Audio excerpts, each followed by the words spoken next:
صبا کا چہرہ چادر سے گھونگھٹ میں چھپا ہوا تھا اور وہ بری طرح سے سسکیوں سے رو رہی تھی، لیکن اس وقت وہ 17 سالہ لڑکی پر کسی کو بھی رحم نہیں آ رہا تھا۔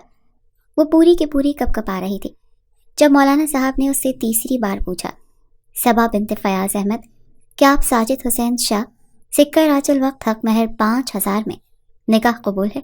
اس بار بھی صبا نے اقرار نہیں کیا، لیکن ساجد حسین شاہ کے غضبناک نظریں فیاض احمد پر جا کر ٹکی تھی، جو کہ اس وقت بری طرح سے کپ کپا رہا تھا۔ جھریوں سے بھرے چہرے پر آنسو تواتر سے بہہ رہے تھے۔ اس نے صبا کے کاندھوں پر ہاتھ رکھا اور کہنے لگا، تمہارے باپ کی عزت کا سوال ہے صبا، کہو کہ تمہیں قبول ہے۔ اپنے باپ کی عزت رکھنے کے لیے صبا نے روتے ہوئے کہا تھا، اسے یہ نکاح قبول ہے۔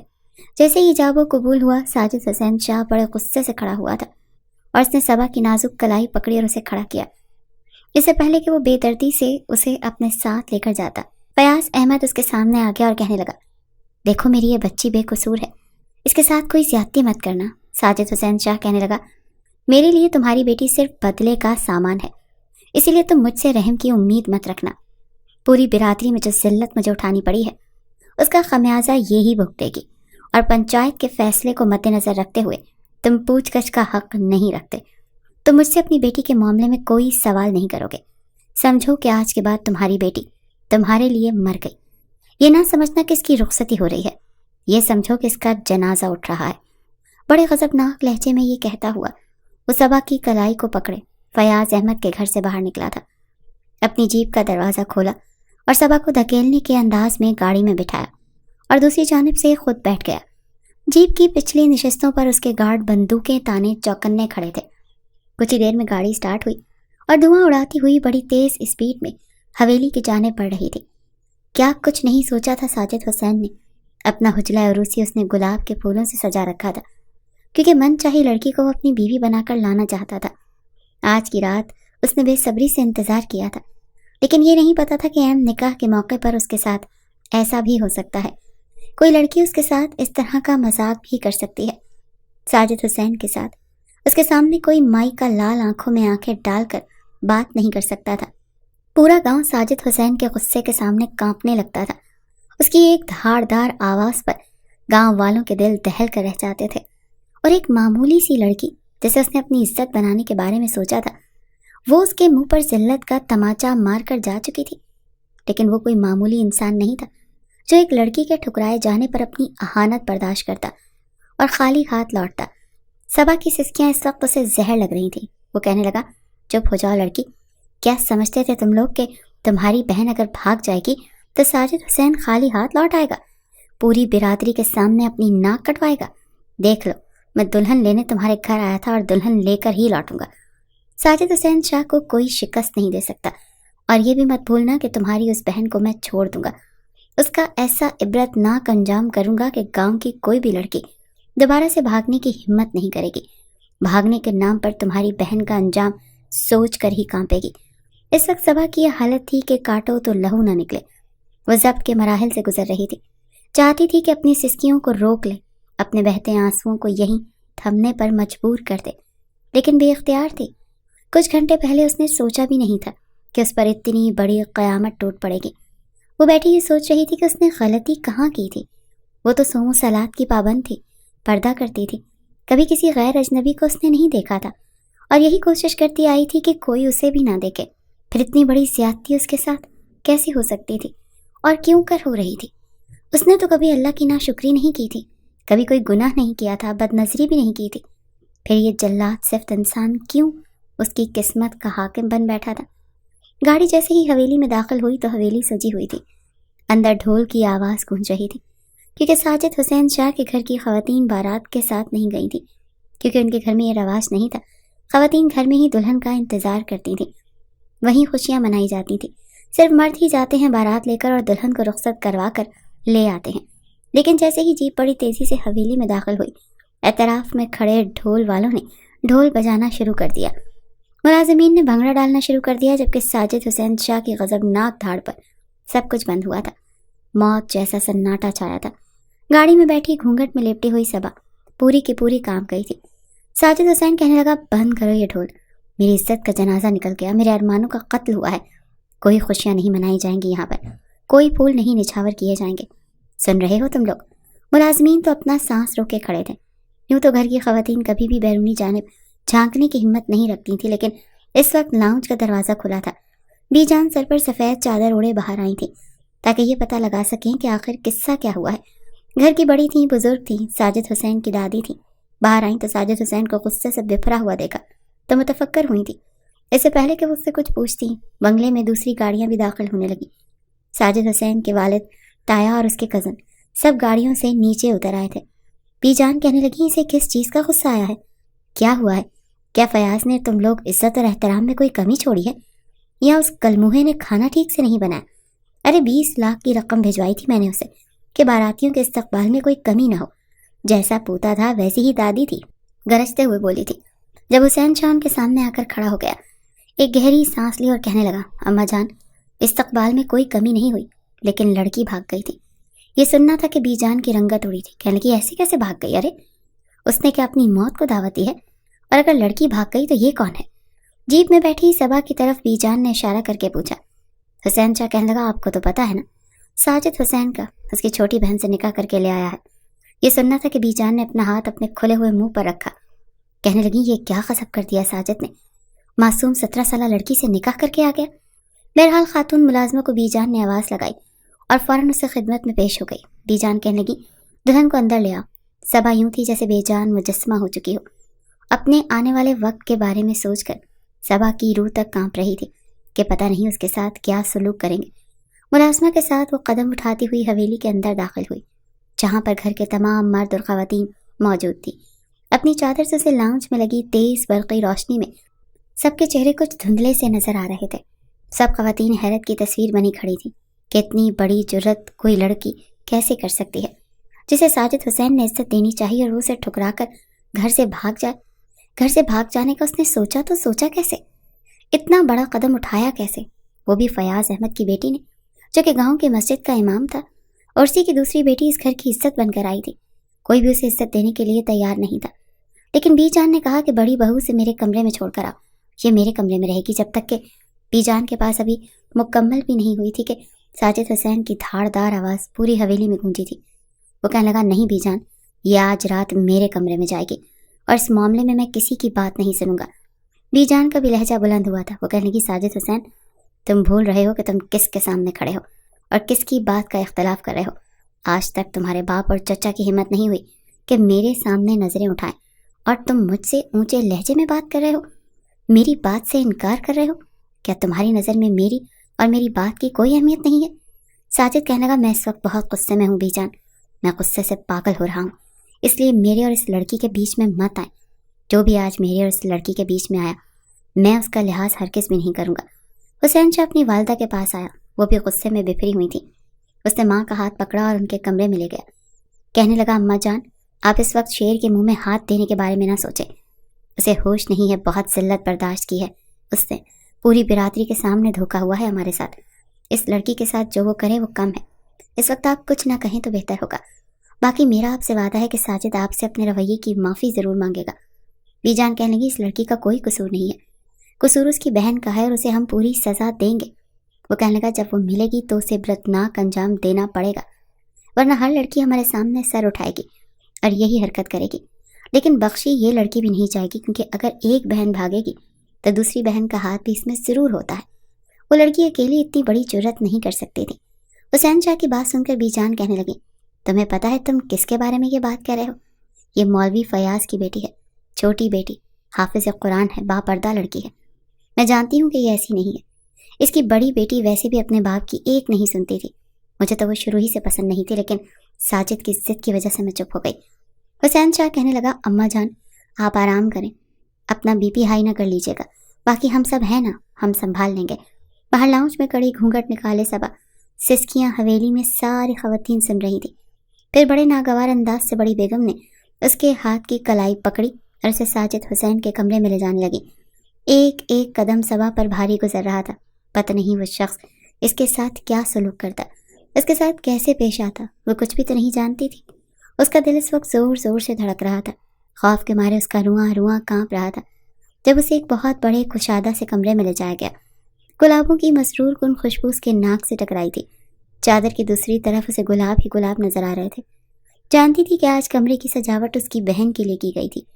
بڑی بیگم اسے کمرے میں بٹھا کر جا چکی تھی اور صبا کی حالت اس وقت یہ تھی جیسے اس کی جان نکل جائے گی۔ وہ یہ سوچ بھی نہیں سکتی تھی کہ اس کی بہن رابعہ اتنا بڑا قدم اٹھا لے گی، حالانکہ وہ رابعہ سے بہت محبت کرتی تھی۔ دونوں بہنیں ایک دوسرے سے اپنی ہر بات شیئر کرتی تھیں، بچپن سے ہی بہت اچھی دوستی تھی۔ حالانکہ رابعہ اس سے 5 سال بڑی تھی، لیکن تھی دونوں بہنیں، اسی لیے آپس میں بہت پیار اور محبت تھا۔ فیاض احمد نے اپنی بیٹیوں سے بہت محبت کی تھی۔ وہ زیادہ امیر نہیں تھے، زندگی غربت میں ہی کٹی تھی، لیکن پھر بھی کبھی بیٹی کی پیدائش پر ناشکری نہیں کی تھی، کیونکہ جانتے تھے کہ بیٹی کی پرورش کرنا اور ان سے پیار کرنا اور محبت سے پیش آنا انہیں جنت میں لے جائے گا۔ بیٹا نہ ہونے پر کبھی بھی سے لڑائی جھگڑا بھی نہیں کیا تھا۔ بہت بااخلاق قسم کے انسان تھے، لیکن رابعہ اور صبا میں بہت فرق تھا۔ صبا کو شروع ہی سے کلام پاک پڑھنے سے بہت لگاؤ تھا، یہی وجہ تھی کہ وہ بہت جلد حفظ کرنے لگی، لیکن رابعہ کو جلدی کلام پاک یاد نہیں ہوتا تھا کیونکہ وہ دھیان ہی نہیں دیتی تھی۔ اس کی دلچسپی دوسری چیزوں میں زیادہ تھی۔ اس کے گھر میں ٹی وی تو نہیں تھا، البتہ پڑوس میں موجود تھا، اسی لیے اپنے بابا سے نظریں بچاتے ہوئے وہ سہیلی سے ملنے کا بہانہ کر کے پڑوس میں چلی جاتی۔ وہاں جا کر ٹی وی پر ڈرامے دیکھتی ہیں اور گھر آ کر اپنی ساری باتیں صبا کو بتاتی کہ تم تو پورا دن مدرسے میں گزار دیتی ہو، تمہیں کیا پتا دنیا کیا ہے۔ وہ کہتی ہے مجھے نہیں جاننا، مجھے کلام پاک پڑھنے میں ہی سکون ملتا ہے۔ بہت کم عمری میں صبا نے کلام پاک حفظ کر لیا اور نماز بھی بڑی پابندی سے پڑھتی تھی، اور اس کے بعد اسکول میں بھی داخلہ لیا، لیکن جیسے ہی 10 سال سے اوپر کی ہوئی اس نے نقاب کرنا شروع کر دیا۔ کہتی تھی مجھے پردہ کرنا اچھا لگتا ہے۔ پھر گھر کا ماحول بھی تھا، اسی لیے اپنی والدہ کو دیکھا دیکھی اس نے برقع بھی پہننا شروع کر دیا۔ البتہ رابعہ ان چیزوں سے بہت چڑھتی تھی۔ باہر جاتے ہوئے تو وہ بھی برقع پہنتی، لیکن اسکول جاتے ہوئے نہیں۔ وہ خوبصورت بہت تھی۔ ایک بار صبح اسکول سے واپس آئی تو اس کا کمرہ بند تھا۔ گھر کے اندر بس 2 ہی کمرے تھے اور ایک ڈرائنگ روم۔ ایک کمرہ اس کے والدین کا اور ایک دونوں بہنوں کا۔ اس نے دروازے کو دستک دی کیونکہ تھکی ہوئی اسکول سے آئی تھی، کپڑے بھی تبدیل کرنے تھے۔ دروازہ بڑی دیر بعد رابعہ نے کھولا۔ جب کھولا تو چہرے پر میک اپ لگا ہوا تھا۔ یہ دیکھ کر صبا بہت حیران ہوئی، کہنے لگی آپا یہ کیا کیا ہے آپ نے؟ کیا آپ کہیں جا رہی ہیں؟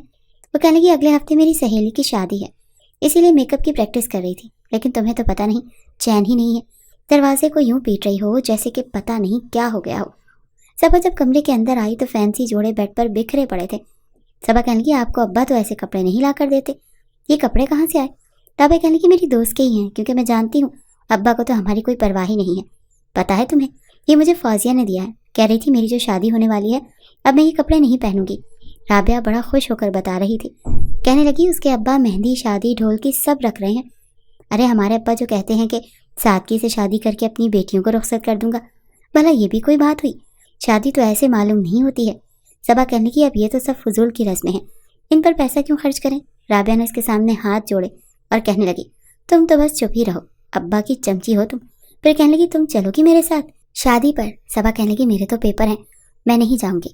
صبا کے 10ویں کے پیپر تھے اور اس کا اسکول میں داخلہ تب کروایا کہ جب وہ حفظ کر چکی تھی، اسی لیے کلاس میں سب سے زیادہ عمر میں وہی تھی۔ 17 سال کی عمر میں وہ میٹرک میں تھی۔ بہرحال پر شادی کی رسمیں بھی شروع ہو گئیں۔ رابعہ تیار ہو کر برقع پہن کر نقاب کر کے جاتی تھی، اسی لیے کسی کو پتہ نہیں ہوتا تھا کہ اس نے کیا پہنا ہے اور کیسی لگ رہی ہے۔ کمرے ہی سے تیار ہو کر برقع پہن کر اپنی اماں سے کہنے لگی میں فوزیہ کی شادی میں جا رہی ہوں۔ اس کی والدہ کہتی کہ جلدی آ جانا۔ وہ جانتی تھی کہ رابعہ کی فوزیہ سے بہت اچھی دوستی ہے، اسی لیے اسے زیادہ روکا ٹوکا نہیں تھا۔ فیاض احمد نے بھی بیٹیوں پر بیچا پابندیاں تو نہیں لگائی تھیں، ہاں لیکن کبھی چھوٹ بھی نہیں دی تھی۔ رابعہ فوزیہ کی مہندی پر ڈھولک کی تھاپ پر اپنی سہیلیوں کے ساتھ ناچ رہی تھی۔ آہستہ آہستہ اس کی ساری سہیلیاں پیچھے ہو کر کھڑی ہو گئیں، لیکن اسے تو جیسے ہوش ہی نہیں تھا۔ پہلے تو ساری خواتین ہی صحن میں موجود تھیں، ہلہ گلہ کر رہی تھیں، لیکن اس کے بعد سب خواتین ایک طرف کھڑی ہو گئی تھیں کیونکہ گاؤں کے جاگیردار اور ان کا بیٹا شادی پر مدعو تھا۔ وہ اندر بھی آ چکے تھے، حالانکہ فوزیہ کے چھوٹے بھائی نے آواز بھی لگائی، لیکن وہ اپنے ناچنے میں اس قدر مگن تھی کہ اسے آس پاس کا ہوش ہی نہیں تھا۔ وہ ناچتے ناچتے جھومتے جھومتے کسی سے جا کر ٹکرائی تھی، لگتا تھا کہ ابھی گر جائے گی، لیکن کسی کے باہوں کے حصار نے اسے گرنے سے بچا لیا تھا۔ جب رابعہ کی نظریں سامنے کھڑے شخص پر پڑی جس کی باہوں میں وہ مقید ہو چکی تھی تو پوری طرح سے گھبرائی تھی، کیونکہ وہ جاگیردار کا بیٹا ساجد حسین شاہ تھا جو اسے بڑی ہی دلچسپی سے دیکھ رہا تھا۔ رابعہ نے جلدی سے خود کو سنبھالا اور اس کے ہاتھوں کو اپنی کمر سے پیچھے کیا اور پھر اندر کی طرف دوڑ گئی۔ جا کر فوزیہ کو اس دوسری سہیلیوں کو کہنے لگی کیا تم لوگ مجھے بتا نہیں سکتے تھے؟ اس کی سہیلیاں ہنس رہی تھیں، کہنے لگی تمہیں ہوش ہی کب ہوتا ہے؟ تم تو جب ناچتی ہو تو بس آگے پیچھے کچھ نہیں دیکھتی۔ سب کو لگا کہ بات یہیں پر آ کر ختم ہو گئی، لیکن ایسا نہیں تھا، سلسلہ تو جیسے چل نکل رہا تھا۔ ایک بار وہ باغ میں اپنی سہیلیوں کے ساتھ آئی تھی، رابعہ بری لڑکی نہیں تھی، بس شوخ مزاج تھی۔ ابھی بھی کمر پر دوپٹہ ڈالے درخت پر چڑھی ہوئی تھی۔ اس کی سہیلیاں کہہ رہی تھیں، رابو وہ جو بیچ میں ہے نا وہ والی کیری توڑ کے دو۔ رابعہ کہنے لگی اچھا ٹھیک ہے۔ کہتے کہتے وہ کافی اوپر تک چڑھ گئی۔ کافی بڑا اور گھنا درخت تھا۔ وہ کیریاں توڑ توڑ کر نیچے پھینک رہی تھی اور اس کی سہیلیاں وہ ساری کیریاں اٹھا اٹھا کر اپنے دوپٹوں میں بھر رہی تھیں کہ اچانک اسے وہاں پر درختوں کے بیچوں بیچ گرگٹ نظر آ گیا جو کافی بڑا تھا اور سرخ اور ہرے رنگ کا تھا۔ یہ دیکھ کر رابعہ چلانے لگی۔ وہیں باغ میں ساجد حسین بھی موجود تھا، جو ایک لڑکی کی نسوانی چیخیں سن کر اس طرف جانے لگا۔ یہ باغ اس کا تھا اور بنا اجازت کے وہ لڑکیاں چوری چھپے کیریاں توڑنے کے لیے آئی تھیں۔ جب ساجد حسین کو وہاں آتے دیکھا تو ساری لڑکیاں باغ سے باہر بھاگ گئی، لیکن جہاں پر رابعہ درخت پر چڑھی ہوئی تھی وہ گرگٹ اس کے اتنے قریب تھا کہ وہ نیچے نہیں اتر سکتی تھی۔ کبھی کافی اوپر، اب سمجھ نہیں آ رہی تھی کہ کہاں سے نیچے اترے۔ اوپر سے سامنے سے گرگٹ کو اپنی جانب بڑھتا دیکھ وہ چلائے جا رہی تھی۔ جب ساجد کی نظر اس حسین دلربا پر پڑی جو کرمدین چاچا کی بیٹی کی مہندی پر اس کا سکھ چین چھین کر چلی گئی تھی، حالانکہ وہاں پر مالی بھی موجود تھا، رابعہ کو دیکھ کر کہنے لگا، او تو رابو ہے نا، امام صاحب کی بیٹی، تو یہاں کیا کر رہی ہے؟ باپ تیرا یہاں پر نیکی کے درس دیتا ہے اور تو چوری کر رہی ہے، بنا اجازت کے شاہ صاحب کے باغ کے پھل توڑ رہی ہے۔ مالی غصے سے بولا تھا، لیکن ساجد نے اسے کہا، تم یہاں سے جاؤ، یہ میری مجرم ہے، اسے سزا بھی میں خود دوں گا۔ وہ مالی وہاں سے جا چکا تھا۔ رابعہ کوئی راتا گھبراتا دیکھ کے کہنے لگا، کیا ہوا ہے تمہیں لڑکی؟ وہ کہنے لگی، گرگٹ ہے میری طرف بڑھ رہا ہے، مجھے بہت ڈر لگتا ہے، پلیز صاحب جی میری مدد کر دیں۔ اس نے ملتجی لہجے میں یہ بات کہی تھی۔ ساجد حسین نے اپنی شال اتار کر ایک طرف رکھی اور درخت پر چڑھ گیا جہاں وہ موجود تھی۔ سامنے گرگٹ کو دیکھ کر اس نے ٹہنی کو ذرا سا ہلایا تو وہ گرگٹ دوسری جانب چلا گیا۔ تب جا کر رابعہ کا سانس بحال ہوا۔ پھر اس نے اپنا ہاتھ رابعہ کی طرف بڑھایا اور کہنے لگا، آپ تمہیں نیچے اتارنے میں تمہاری مدد کر دوں۔ رابعہ نے اپنا نازک ہاتھ اس کے ہاتھ میں دیا تھا اور بڑی احتیاط سے اس نے نیچے بھی اتارا تھا۔ جیسے وہ نیچے اتری کافی شرمندہ تھی۔ کہنے لگی، صاحب جی میں یہاں نہیں آ رہی تھی، وہ میری سہیلیاں ہیں نا مجھے کھینچ کر لائی تھی، کہتی تھیں کہ کیریاں توڑ کر دو، لیکن میرے ہاتھ میں کچھ بھی نہیں ہے، میں نے کوئی چوری نہیں کی، میں بالکل بے قصور ہوں۔ رابعہ نے بڑی معصومیت سے اپنی صفائی پیش کی، پھر اپنی کمر سے دوپٹہ کھول کر خود پر پہننے لگی، کیونکہ ساجد حسین کی یہ تیکھی نظریں اسی پر تھی۔ وہ کہنے لگا، چوری تو تم نے کی ہے۔ وہ ایک ایک قدم اس کی طرف آ رہا تھا اور وہ ایک ایک قدم پیچھے ہو رہی تھی۔ وہ کہنے لگی، اللہ پاک کی قسم میں نے ایک بھی کیری نہیں لی، آپ میرے ہاتھ دیکھ لو، ایک بھی نہیں ہے۔ اس نے آگے بڑھے ہوئے ہاتھ اپنے ہاتھوں میں لے کر کہنے لگا، اس دن کرمدین چاچا کی بیٹی کی مہندی والے دن بہت خوبصورت لگ رہی تھی، اسی دن تم نے میرا دل چرا لیا تھا۔ رابعہ حیران تھی، اس نے کبھی سوچا نہیں تھا کہ جاگیردار کا بیٹا اس سے یوں اظہار محبت کرے گا۔ رابعہ نے جلدی سے اپنے ہاتھ چھڑوائے اور باغ سے بھاگتی ہوئی اپنے گھر چلی گئی، لیکن گھر جا کر کسی کو یہ نہیں بتایا۔ رابعہ کی بچپن ہی سے اپنے خالہ زاد سے بات طے تھی اور اسے اپنا منگیتر بہت پسند بھی تھا۔ دونوں ایک دوسرے کو پسند کرتے تھے، لیکن ساجد حسین کو جیسے وہ لڑکی بھاگ گئی تھی اور ایسا کیسے ممکن تھا کہ وہ اسے چھوڑ دیتا۔ ویسے بھی اپنے گھر میں وہ بڑا تھا، گھر میں دادی کے بعد اسی کی بات کو اہمیت دی جاتی تھی، کیونکہ بہت جلدی اس نے اس جاگیردارانہ نظام کو سنبھال لیا تھا۔ اب تو جیسے یہ سلسلہ چل نکلا، جہاں بھی ساجد حسین رابعہ کو کھیتوں میں آتے جاتے دیکھتا تو اپنی گاڑی روک لیتا اور اسے کہتا، بیٹھو میں تمہیں تمہارے گھر تک چھوڑ دیتا ہوں، لیکن وہ اس کے ارادوں کو بھانپ گئی تھی، اسی لیے صاف انکار کر دیتی تھی۔ وہ کہتی کہ آپ میرا راستہ مت رکا کریں۔ وہ کہنے لگا، کیا کروں، دل کے ہاتھوں مجبور ہو گیا ہوں۔ رابعہ نے کہا، دیکھیں میں آپ سے محبت نہیں کرتی، اسی لیے میرا پیچھا چھوڑ دیں۔ ساجد حسین کہنے لگا، تو بعد میں کر لینا، میں ویسے بھی تم سے شادی کا ارادہ رکھتا ہوں، اور اچھی بیویاں شادی کے بعد ہی اپنے شوہر سے محبت کرتی ہیں۔ رابعہ نے گہری سانس لی اور اپنے ہاتھ باندھ کر اس کے سامنے کھڑی ہو گئی۔ کہنے لگی، دیکھیں میری بات غور سے سنیں، بس جتنا جلدی ہو سکے اسے اپنے ذہن میں بٹھا بھی لیں۔ میں اپنے خالہ زاد جمال کو پسند کرتی ہوں اور بچپن سے میرا اس سے رشتہ طے ہے، ہم دونوں ہی ایک دوسرے سے محبت بھی کرتے ہیں اور شادی بھی میری وہیں ہی ہوگی۔ یہ سن کر ساجد حسین نے اپنی گاڑی کا دروازہ کھولا اور باہر نکل آیا اور رابعہ کے سامنے کھڑا ہو گیا۔ وہ کہنے لگا، کیا کہا تم نے؟ رابعہ اس کے غضبناک لہجے کو سن کر کچھ گھبرا گئی۔ وہ کہنے لگا، جو چیز ساجد حسین کو پسند آ جائے پھر وہ اسی کی ہو جاتی ہے۔ آج ہی میرا باپ اور میرا چچا تمہارے گھر رشتہ مانگنے آئیں گے۔ تمہارے باپ سے کیسے اس رشتے پر اقرار کروانا ہے میں بہت اچھے طریقے سے جانتا ہوں۔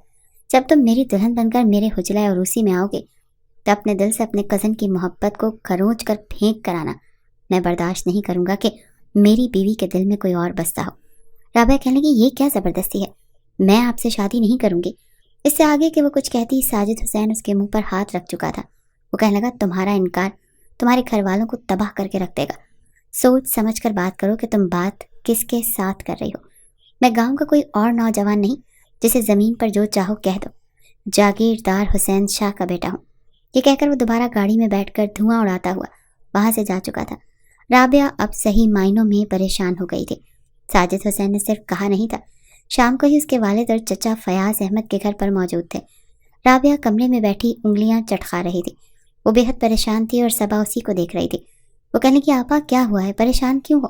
لیکن اس نے کچھ نہیں بتایا۔ کچھ دیر بعد ہی اس کے والدہ اور والد کمرے میں آئے اور کہنے لگے، جاگیردار اپنے بیٹے کا رشتہ تمہارے لیے مانگ رہے ہیں۔ رابعہ یہ سن کر کھڑی ہو گئی اور کہنے لگی، ابا آپ جانتے ہیں نا کہ میرا رشتہ طے ہے اور میں جمال کے علاوہ کسی اور سے شادی نہیں کروں گی۔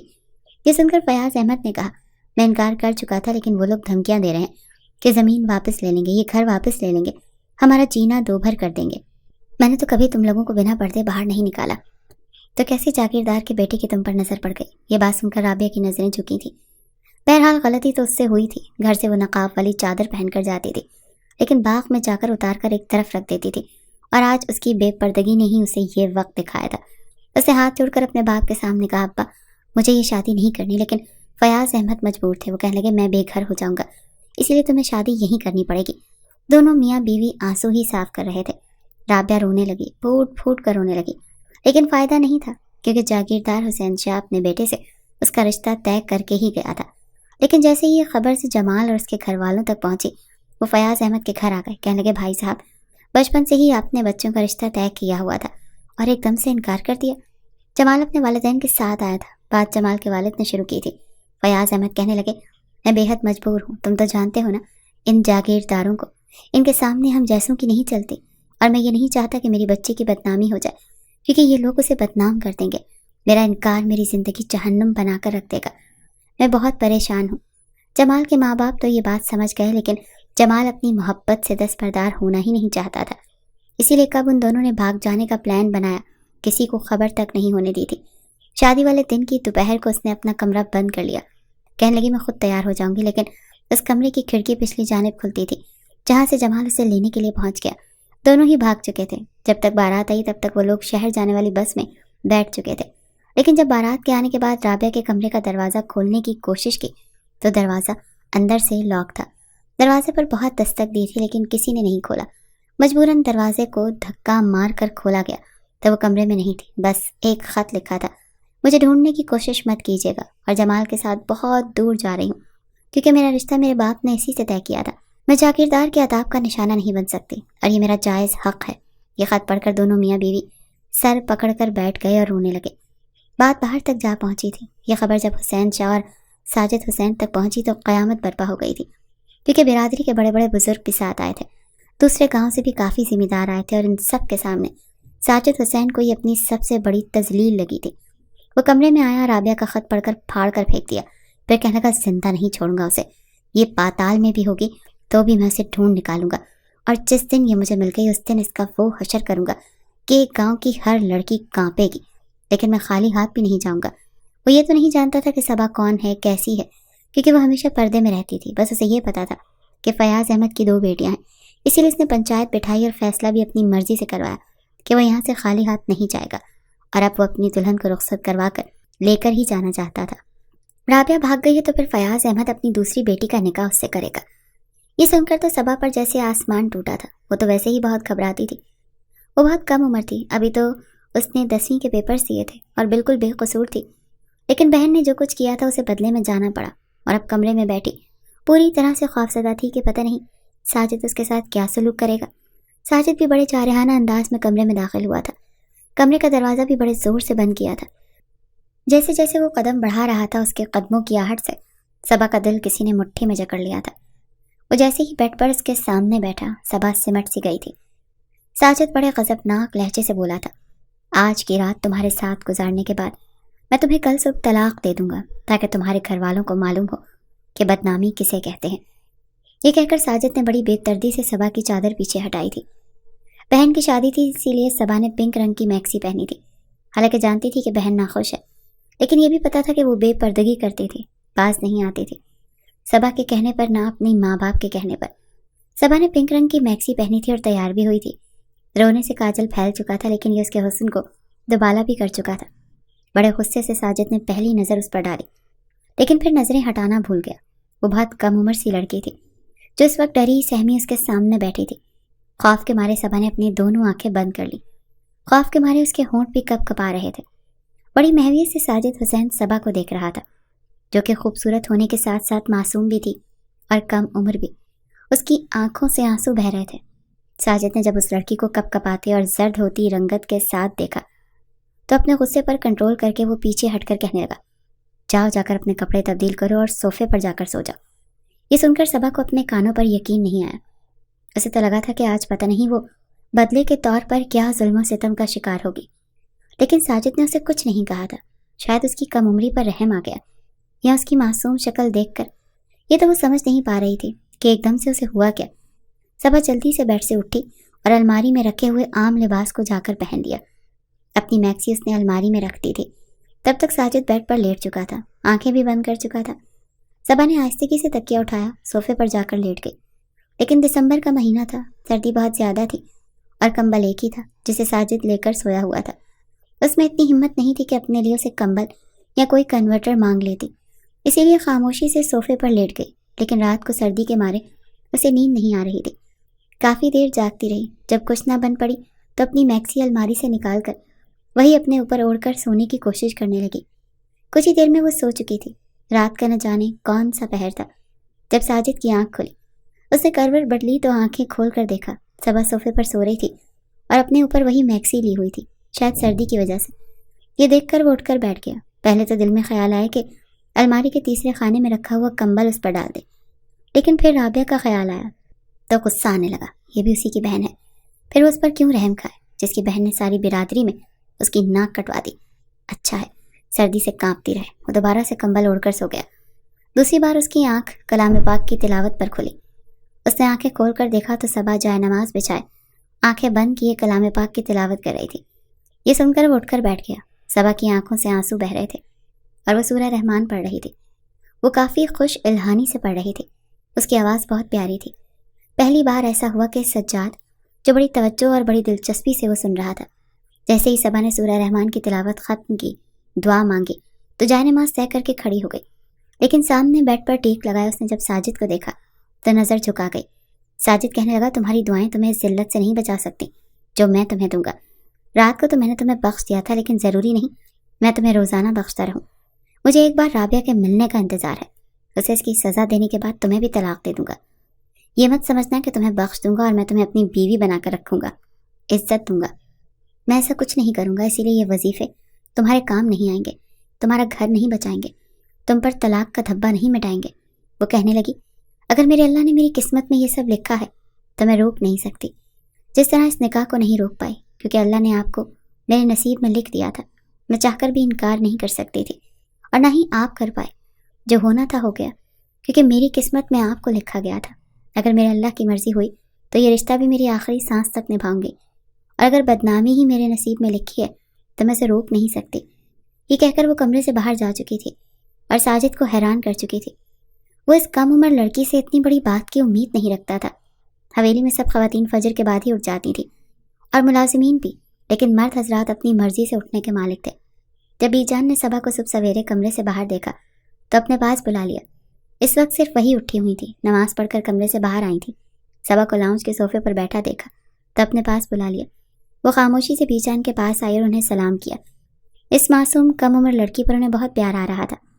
بی جان اسے اپنے کمرے میں لے گئی اور بیڈ پر بٹھایا اور کہنے لگی، میں جانتی ہوں ساجد حسین کا غصہ بہت تیز ہے، لیکن وہ بھی برا نہیں ہے۔ اس نے بے شک غصے اور طیش میں تم سے نکاح کیا، لیکن میں جانتی ہوں آہستہ آہستہ وہ ٹھیک ہو جائے گا۔ صبا نے بی جان سے کوئی بات نہیں کی کہ ساجد کا ارادہ کیا ہے۔ وہ تو اسے رکھنا ہی نہیں چاہتا۔ کچھ ہی دیر میں بڑی بیگم اور چھوٹی بیگم بھی جاگ گئی تھی۔ جب صبا کو بی جان کے کمرے میں دیکھا تو اس سے کہنے لگی، تم باہر آ جاؤ، کیونکہ بی جان ناشتے کے بعد آرام کریں گی۔ بی جان کا ناشتہ بڑی بیگم نے ہی بنایا تھا۔ بی جان کو ناشتہ کروا کر اس نے دوا دی اور بی جان سو گئی۔ صبا کمرے سے باہر آ چکی تھی۔ بڑی بیگم نے بڑے ناگوار لہجے سے اس سے بات کی اور کہنے لگی، تم جیسے کمی کمین لوگوں کو میرے بیٹے نے عزت دینا چاہی تھی۔ تم کیا سمجھتی ہو کہ میرے بیٹے کے لیے رشتوں کی کمی تھی؟ وہ جس لڑکی پر ہاتھ رکھتا، جس گھر میں ہم رشتہ لے کر جاتے، وہیں سے ہمیں بڑی عزت سے رشتہ مل جاتا۔ میرے بیٹے نے تو محبت میں ذات برادری اور ہم لوگوں کو بھی نہیں دیکھا، اور تمہاری کم ظرف بہن کو پسند کر لیا اور بڑی عزت سے اس سے شادی کرنا چاہی، لیکن وہ کل مہی اس قابل ہی نہیں تھی کہ جاگیردار گھرانے کی بہو بنتی۔ صبا نے کہا کہ رشتے زبردستی سے نہیں کیے جاتے. آپ کے شوہر اور آپ کے دیور زبردستی میری بہن کا رشتہ میرے والد سے طے کروا کر گئے تھے. میری بہن کی بچپن ہی میں میری خالہ زاد کے ساتھ بات طے تھی اور میری بہن اسی سے شادی کے لیے رضامند نہیں تھی. وہ بار بار کہتی رہی کہ مجھے یہاں شادی نہیں کرنی، پر آپ کے شوہر اور دیور نے میرے باپ کو دھمکیاں دے دیں. یہ سننا تھا کہ ایک زوردار تھپڑ بڑی بیگم نے صبا کے منہ پر مارا تھا. وہ کہنے لگی، کمظرف، ہمارے آگے زبان چلاتی ہے، تیری زبان کھینچ کر منہ سے نکال کر باہر پھینک دوں گی. تمہیں میں اس گھر میں کبھی بھی بہو کی حیثیت سے قبول نہیں کروں گی. تم ایک زر خرید غلام کی طرح یہاں پر زندگی گزارو گی، اور میں اپنے بیٹے کی شادی اپنے بھائی کی بیٹی سے کروں گی اور تمہارے سامنے کروں گی. صبا کہنے لگی، مجھے کوئی اعتراض نہیں، آپ جہاں چاہیں اپنے بیٹے کی شادی کر سکتی ہیں. بڑی بیگم کہنے لگی، جاؤ کچن میں، آج کے بعد سارے ملازمین کا کھانا اور گھر کے افراد کا کھانا تم اکیلے پکاؤ گی اور کوئی بھی تمہاری مدد نہیں کرے گا. صبا خاموشی سے کچن میں چلی گئی، سب کے لیے کھانا بنانے لگی. پورا دن اس کا کچن میں گزرا کیونکہ سارے کام اسی نے کیے تھے. بڑی بیگم ساجد سے بھی کہہ چکی تھی کہ یہ لڑکی تمہاری پسند کی نہیں ہے، نہ ہی تمہیں اس سے محبت ہے، اسی لیے ہم جیسا چاہیں اس کے ساتھ سلوک کریں گے، اور تم دوسری شادی بھی ضرور کرو گے، وہ بھی میری بھتیجی کے ساتھ. ساجد نے کوئی جواب نہیں دیا. اسے تو صرف رابعہ کی تلاش تھی. اپنے بہت سے ملازمین کو وہ اسی کام پر لگا چکا تھا کہ جہاں رابعہ اور اس کے شوہر کو دیکھیں پکڑ کر فوراً سے پہلے اسے حویلی لے آئیں. صبح ہوئی سارے کام خاموشی سے کرتی تھی، لیکن جیسے ہی اذان ہوتی تھی وہ نماز پڑھنے چلی جاتی، اور بڑی بیگم کو اس بات پر بھی اعتراض تھا. وہ کہتی تھی، پہلے کام کرو، نماز بعد میں پڑھنا. وہ کہنے کی، میرا رب پہلے ہے اور دنیا بعد میں نماز نہیں چھوڑوں گی اور دنیا کے کام کے لیے اپنی نماز قضا بھی نہیں کروں گی. اس بات پر بڑی بیگم نے اسے بہت مارا تھا. کہنے لگی، تمہاری زبان بہت چلتی ہے. ایک بار یہ منظر ساجد نے بھی دیکھ لیا کہ اس کی ماں صبا کو اس بات پر مار رہی تھی کہ وہ پہلے نماز پڑھنا چاہتی تھی اور گھر کے کام بعد میں کرنا چاہتی تھی. یہ دیکھ کر اسے کچھ افسوس سا ہوا تھا. وہ جانتا تھا کہ وہ نماز کی پابند ہے، کیونکہ صبح صبح اس کی آنکھ صبا کی کلام پاک کی تلاوت سے ہی کھلتی تھی. پہلی بار آگے بڑھ کر اس نے اپنی ماں کا ہاتھ پکڑا تھا. وہ کہنے لگی، کیوں مار رہی ہو آپ اسے؟ کیا کیا ہے اس نے؟ صبا کے چہرے پر 5 انگلیاں چپی ہوئی تھیں اور وہ رو رہی تھی. بڑی بیگم کہنے لگی، تم کون ہوتے ہو پوچھنے والے؟ میرا ہاتھ چھوڑو، یہ بہت زبان دراز لڑکی ہے. ساجد کہنے کا، مجھے پتا ہے اس نے کیا کہا، آپ سے کیا گالی دی ہے، بدتمیزی کی ہے، اسے میں خود ماروں گا. مجھے بتائیں اس کا قصور کیا ہے؟ بڑی بیگم کہنے لگی، کہتی ہے پہلے نماز پڑھوں گی پھر کام کروں گی. یہ ہوتی کون ہے میرا کام بعد میں کرنے والی؟ وہ کہنے لگا، یہ تو کوئی بری بات نہیں ہے، اگر پہلے نماز پڑھنا چاہتی ہے تو پڑھ سکتی ہے، اور میرے خیال سے ہم بھی مسلمان ہیں، اس وقت سے نماز پڑھنے سے تو کوئی نہیں روک سکتے. آپ کل کو اللہ کے سامنے کیا جواب دیں گی؟ امی یہ سن کر بڑی بیگم چپ سی ہو گئی. پھر اس نے صبا سے کہا، جاؤ نماز پڑھو، باقی کا کام بعد میں کر لینا، اور فوراً سے اٹھ کر لنگڑاتے ہوئے اپنے کمرے میں چلی گئی، کیونکہ بڑی بیگم نے اپنے پاؤں کی جوتی سے اس کے پیر کو بھی زور سے دبایا تھا. پھر وہ کرراہ کر رہ گئی تھی. ساجد نے اپنی والدہ سے کہا کہ آج کے بعد اسے نماز کے لیے مت روکے گا. پہلی بار ساجد کو لگا کہ اس کے دل میں صبا کے لیے ہمدردی کا جذبہ جاگا ہے. رات کو جب وہ صوفے پر جا کر سونے کے لیے بیٹھی تو ساجد کافی دیر تک اس کا چہرہ دیکھتا رہا. اس کی رنگت پہلے سے بہت زیادہ پیلی پڑ چکی تھی، لیکن آج تک اس نے شکوہ نہیں کیا تھا، کوئی شکایت بھی نہیں کی تھی. ساجد کی ہر چیز کا خیال رکھتی تھی. اس کے کپڑے اسے پریس ملتے تھے، اس کے جوتے سے ہمیشہ صاف کر کے خود پہناتی تھی. اس کے سر پر عزت کی پگڑی بھی رکھتی تھی، جو کہ جاگیرداروں کی شان ہوتی ہے. کبھی شکوہ نہیں کیا تھا، کوئی شکایت نہیں کی تھی. پھر کیسے ممکن تھا کہ وہ اپنے دل کو صبا کے لیے دھڑکنے سے روک سکتا؟ صبح جب اسے صبا کی تلاوت کی آواز آئی تو اٹھ کر بیٹھ گیا. پہلی بار ایسا ہوا کہ وہ وضو کر کے آیا تھا. جیسے ہی صبا جائے نماز اٹھانے لگی تو کہنے لگا، بچھا رہنے تو مجھے نماز پڑھنی ہے. ساجد کو پتہ ہی نہیں چلا تھا کہ کب آہستہ آہستہ وہ بدلنے لگا تھا. نماز بھی پابندی سے پڑھنے لگا تھا، اور اس کا یہ بدلاؤ بی جان کو بہت اچھا لگا تھا. وہ خود بھی صبا کی بہت تعریف کرتی تھی. انہیں وہ بہت اچھی لگتی تھی. ہر وقت سر کا دوپٹہ رکھتی تھی، منہ میں کلام پاک پڑھتی رہتی اور ساتھ ساتھ گھر کے کام کرتی رہتی تھی. 2 ماہ گزر چکے تھے، لیکن اب ساجد کا دل مکمل طور پر صبا کی طرف مائل ہو چکا تھا. اسی لیے ایک رات اس نے اسے بڑی عزت سے اپنے بیڈ پر لٹایا تھا اور بڑی محبت سے نکاح کے پاکیزہ رشتے کو نبھایا تھا. لیکن اگلی صبح اسے پتہ چل گیا کہ جمال اور رابعہ شہر میں رہ رہے ہیں. ان کا پتہ لگ چکا تھا اور اس خبر نے پوری حویلی میں تہلکہ مچا دیا تھا. دونوں کو پکڑا جا چکا تھا اور وہ حویلی میں ہی لائے جا رہے تھے جب صبا نے ہاتھ جوڑ کر منت کی تھی کہ اس کی بہن کو کچھ نہ کہا جائے. لیکن ساجد چپ تھا. جیسے ہی رابعہ اور جمال کو ساجد کے پاؤں میں لا کر پھینکا گیا تو جمال اس کے سامنے ہاتھ جوڑنے لگا. کہنے لگا، خدا کی قسم ہمارا کوئی قصور نہیں، سوائے اس کے کہ ہم نے اپنا جائز حق استعمال کیا ہے. ساجد نے جمال کا ہاتھ پکڑا تو رابعہ کو لگا جیسے اس کو جان سے مار ڈالے گا، لیکن وہ کہنے لگا کہ میں نے تم دونوں کو معاف کیا، تم لوگ اسی گاؤں میں رہ سکتے ہو، مجھ سے چھپنے کی ضرورت نہیں۔ سب لوگ ساجد کا فیصلہ سن کر جتنا بھی حیران ہوتے اتنا ہی کم تھا۔ اس کے بعد ساجد حسین نے پوچھا کہ تم نے معاف کیوں کیا ہے؟ وہ کہنے لگا میری قسمت میں صبا تھی بابا جان، اور پتہ نہیں میری کون سی نیکی کا صلہ مجھے صبا کی صورت میں ملا ہے، جس کی خدمت نے، محبت نے اور دینداری نے مجھے بالکل بدل کر رکھ دیا۔ میرے دل میں کسی کے لیے کوئی بھی نفرت نہیں ہے۔ میں سمجھ گیا ہوں کہ رشتے جبرن مسلط نہیں کیے جاتے، جو قسمت میں ہوتا ہے وہی ہمارے لیے بہتر ہوتا ہے، اور صبا میرے لیے ہر لحاظ سے بہتر ہے۔